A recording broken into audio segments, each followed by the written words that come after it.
Mayor মাহবুব তার বক্তব্যটা আমি খুব সুন্দর বলে মনে করি নাই, তাকে আমি চিনতে ভুল করেছি, সুতরাং আর ভবিষ্যতে আর ভুল করবো না। আচ্ছা, আমি আজকে পৌরসভা নির্বাচন শেষ হয়েছে 1 বছর প্রায়।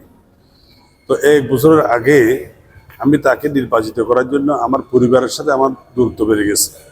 এই দূরত্ব বাড়ার কারণে আমি পারিবারিকভাবে আমি খুব লজ্জিত।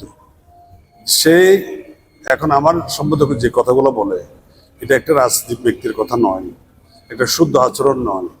এটা একটা মার্জিত ভাষায় কথা বললে মানুষ বুঝে যে ও এই সমস্ত উলঙ্গ কথা দিয়ে কক্সবাজারের মানুষ আমাকে আজকে চিনে না, কক্সবাজারের মানুষ আমাকে দীর্ঘকাল সময় ধরে চিনে।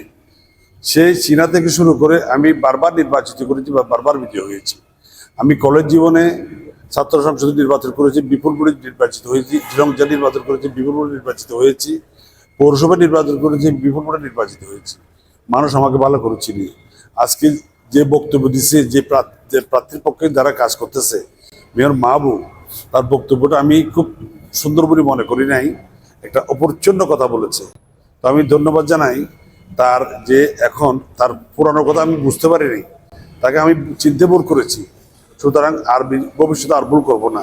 আর যে পৌরসভার গাড়ি নিয়ে প্রত্যেক জায়গায় ব্যানার পোস্টার লাগানো হচ্ছে, এটা এটা এটা আচরণবিধি লঙ্ঘন নয়। এটা এটা এটা নির্বাচন কমিশন জানে না, দেখে না।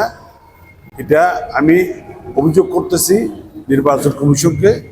এইভাবে যদি হয় তাহলে আচরণবিধি আইন ভঙ্গ করে তাদের বিরুদ্ধে ব্যবস্থা নেওয়া হোক।